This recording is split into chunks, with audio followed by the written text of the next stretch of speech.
So, obvious first question, what's your reaction been to this inquiry? 2023, finally some truth.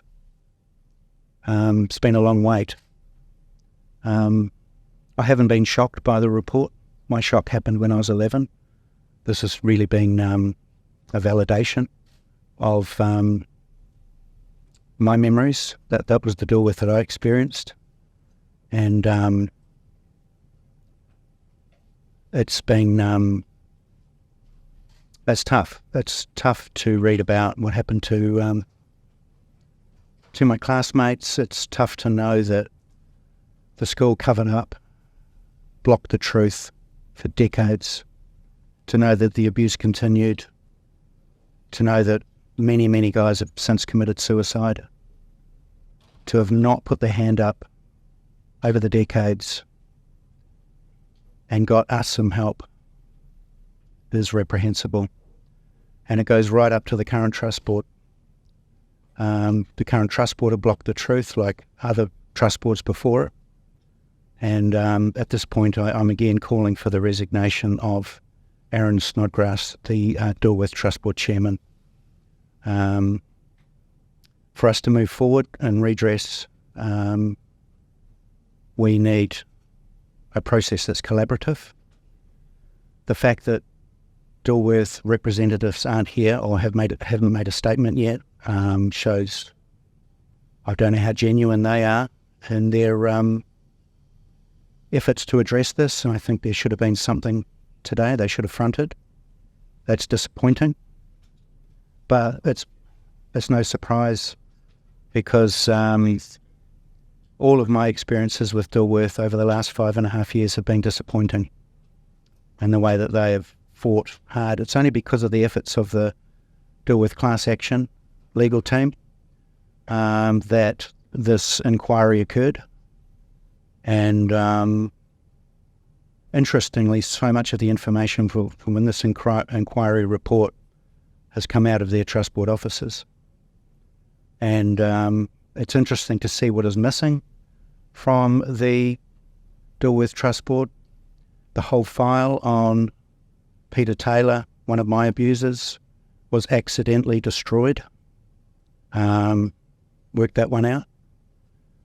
So there's been the school has been hijacked by individuals, and they've passed that baton on to subsequent people right up into the current trust board, and it's time for that approach to change. Because the next step is very quickly for us to try and get redress and be able to move on with our lives. What's your hope with these recommendations now? That everything about Dilworth is control. They've been controlling the process the whole way through, and their understanding, 5.5 years ago I offered to work with them collaboratively, and as soon as I sniffed there was the school had some accountability, the collaboration stopped, and it's been a combative process since. And so basically they have to change, as was Dame Sylvia suggested. Their governance model is about protecting assets. A school with assets that the place should be behaving as has instead behaved as a property investment company, now development company, fronting as a school, and using commercial lawyers. They've had the wrong approach the whole way through. I don't think they've lost touch with what they actually are as a school, and there are some seriously damaged former students, and everything they've done to date is window dressing. They're making their front yard look nice, but they've got a toxic backyard that they have to deal with. And redress is about restoring our mana, and they haven't done that. And that can only be done collaboratively. And for me, it cannot be done with the current chairman. He needs to step aside. In fact, I'd look at the whole board and question whether any of the current board members given the way they've responded to this to date, are equipped to deal with that, and that needs to be done urgently so we can move along and get on with our lives. And some of these guys and the families of people that I represent can get some healing, and we can put this to one side, get on with our lives, and the school can then do what it's supposed to do. I don't know how. You have to question whether these guys should be even in the business of education. What's been the reaction of other victims who saw this report with you earlier? I can't speak for them. But pretty much they're only just seeing the report as of now.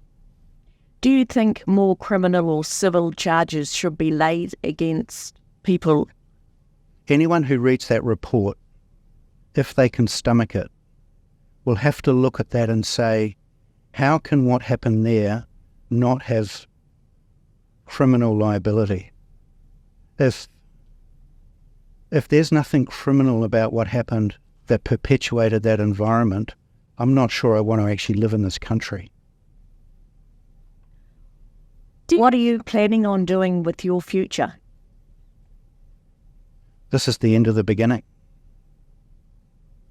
Today. That marks the end of the beginning for me. It's been 5.5 years, and I hope the next bit moves along a bit quicker. And this is not just about Dilworth. This is about our country. This is about legislation. This is about the police. This is about wider society, and understanding that when this sort of stuff happens to children,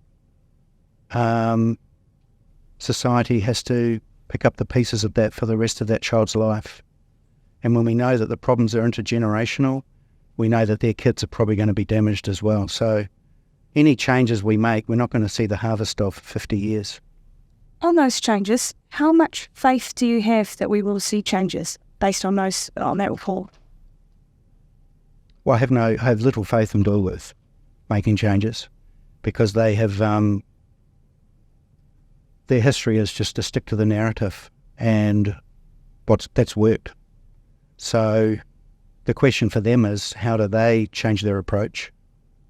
And will they change their approach? You're dealing with $1 billion behemoth.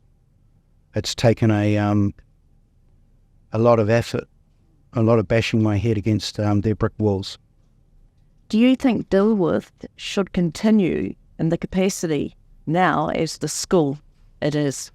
No, it cannot continue with the structure that it has. A school that has a current trust board that has blocked the truth should not be in the business of education. So I'm not saying the school needs to be closed, but I'm saying if they don't make massive changes, then maybe the school needs to be closed until it's deemed to be safe. I don't know. That's not for me to make. And I know that there's current students out there that, I don't want to... but everything about this, for me, it's front and central, is safety. I entered this process. I approached the police in 1997. They wouldn't take a statement from me. 20 years later, we have Operation Beverley. One of my abusers is charged. Another one has since died. Another one they won't charge. They... sorry, I've lost my train of thought. That's okay. So you alluded to the current students. They will be obviously interested in what has been happening. What have you got to say to students of the school? We're driven, all of this is driven about making the place safe for you. And I'm a grandfather, I have young grandkids. What I'm doing is my gift to my grandkids, that I'm putting my hand up and saying no. I'm calling it out. And I'm sure most people in my position that have heard and learnt what I've learnt, I'd expect would do the same. But I'm a health professional. I have a special interest in paediatrics. I've coached a lot of kids at sport, and I find it absolutely reprehensible that this kind of abuse could carry on. and people not be held accountable for doing this and perpetuating what was pretty much a pedophile farm. And I look at my Dilworth experience. I had my housemaster, my tutor, my chaplain, my scoutmaster, my social studies teacher, my Māori teacher, my cricket coach, my music teacher, my choir master, missing one, my religious education teacher. All those men were pedophiles. A lot of that of combined roles. You know, how could I get through that? And these were the men that were supposed to be mentoring me. And Dilworth allowed it. And what I've discovered, the thing that really has got me the most, wasn't just what the pedophiles did. It's the fact that if they hadn't have caned the boys before me for reporting abuse, none of this would have happened to me. And that's in 1977 and 78. And you look at how long the abuse went on for. Hundreds of boys were abused because the school didn't care enough to stop it. Now, you said one change that you'd like them to make is the board and the chairperson of the board. What's the second change you would like to see made for the school? We need to move on quickly into redress. There are a lot of guys that have been, that are suffering and want to move on with their lives. So we have to look at what is required to bring us to the table collaboratively and very quickly pick up and get a redress process handled so these guys can move on with their lives. As far as I'm concerned, you know, getting me back to the school, forget about it. I don't want to have anything to do with the place from my experience. I just want to be able to put this to bed and move on with my life. And many of the others are the same. A lot of these guys, they didn't just leave Dilworth, they left New Zealand. A lot of these guys live overseas. And a lot of these guys are damaged and struggling and don't even live in the country anymore. You know, this is what this has done to them.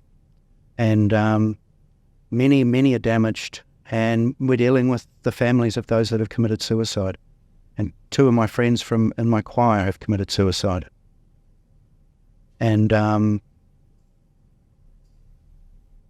that's the priority. Financial compensation, being offered an amount, would that?